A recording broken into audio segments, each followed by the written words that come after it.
আনন্দ পাইনি, তাহলে আমি একজন সতী সাধ্বী মেয়ে, আমার পেট থেকে তোরা হয়েছিস, আমার দুধ তোরা চুষেছিস, তোদের রক্তে রক্তে আমার দুধ আছে।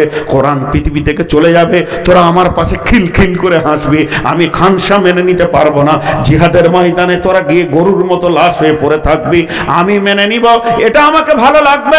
যা বেটা এক্ষুনি বেরিয়ে যাও, রসুলের পেছনে গিয়ে একবার বেঈমানদের মোকাবেলা করে দেখ। মা আমার, বোন আমার বলেন, নিজের বেটাকে কে বের করে দিতে পারে? যেদিন 4খানা লাশ পড়ে আছে, 4 ভাই ওহুদের প্রান্তে, বিবি খানসা পাগলের মতো দৌড়ছে ওহুদের প্রান্ত দিকে। একদিকে আমির হামজাকে টুকরো টুকরো, কান নাক চোখকে টুকরো টুকরো করে কাটা হয়েছে, নিজের ভাইয়ের লাশ পড়ে আছে, 4 সন্তানের লাশ পড়ে আছে।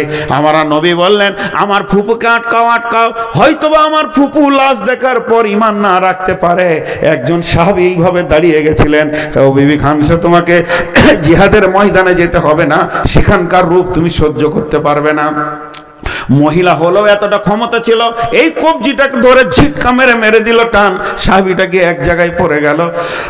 তিনি দৌড়ে গিয়ে 4 ছেলের লাশ দেখলেন, ভাইয়ের লাশ দেখলেন, ইন্নালিল্লাহ পড়লেন, আলহামদুলিল্লাহ পড়লেন, এবং চোখের পানিতে আনন্দের সঙ্গে আল্লাহকে বলছেন, আল্লাহ তুই কিয়ামতের মাঠে বলবি, খানসা তোর আমল নামাটা নিয়ে আয়। আমি বলবো, মাবুদ আমার কলিজার 4খানা টুকরা তোমাকে দান করেছে, আল্লাহ তুমি খুশি হয়ে বলবে, খানসা রে তুই জান্নাতে যা। আমি 4 শহীদের মা, কিভাবে দিন কবুল হয়েছে, কিভাবে কোরআন পৃথিবীতে এসেছে আমাদের মা বোন জানে না।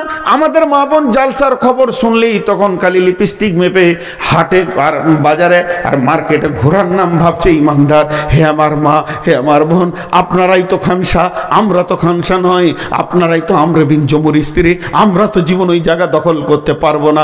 হযরত উমারকে তার বোন ফাতেমা মার খাওয়ার পরেও ইসলামকে দান করেছে, আপনারাই তো ফাতেমা, এই মূল্য আমরা জীবনেও নিতে পারবো না।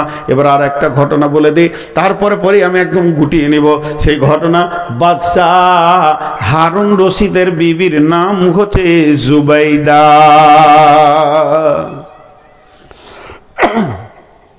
মালদার লোক। মাঝে 1 মিনিট একটা কথা বলছি, আমি উমরা ট্রাভেলস খুলেছি, হজ উমরায় আমার সঙ্গে চলেন, আপনাদেরকে দাওয়াত দিছি। মক্কা মদিনার ইতিহাসগুলো এইভাবে চোখে আঙুল দিয়ে, ওহুদের প্রান্তে গত বছর বক্তব্য আমি রেখেছিলাম, সমস্ত হাজিদেরকে সামনে রেখে, রসুল কোন দিকে ছিলেন, কোন দিকে কাফেররা ছিল, কোন দিক থেকে গিরিপথ, অঝর নয়নে ওই ওহুদের প্রান্তে একটা পাথরের উপরে দাঁড়িয়ে যখন আমি বক্তব্য শুরু করলাম, তা হাজিরা অঝর নয়নে কাঞ্চার স্পোর্ট দেখছে। বদরের প্রান্তে আমি বক্তব্য রাখলাম, আল্লাহর ওয়াস্তে বলছি, আমার সঙ্গে যদি জানতে এই নিয়ামতগুলো পাবেন। কিন্তু 10,000 কমে যখন অন্যজন ডেকে নিচে চলে যাচ্ছে, কারণ আমি খুব লোয়ার পাড়াও যাই না, খুব আপারও যাই না, মিডিলটাতে যাই, কারণ 1.5 লাখ টাকারও উমরা আছে, আবার 70,000 80,000ও আছে। আমি 1 লাখ টাকারটা যাই, কারণ সবাই যেন আসতে পারে, ওপরওয়ালারাও যেন একটু নিচে আসতে পারে, এরা ওপরে যেতে পারে। কারণ 80,000 কেউ ডেকে নিচে চলে যাচ্ছে। খবরদার, ঘুরে আসার পর 5টা প্রশ্ন করছি, এই জায়গায় কি দেখলেন, এই জায়গায় কি দেখলেন, বলছি উমরা করেছি, হয়ে গেল।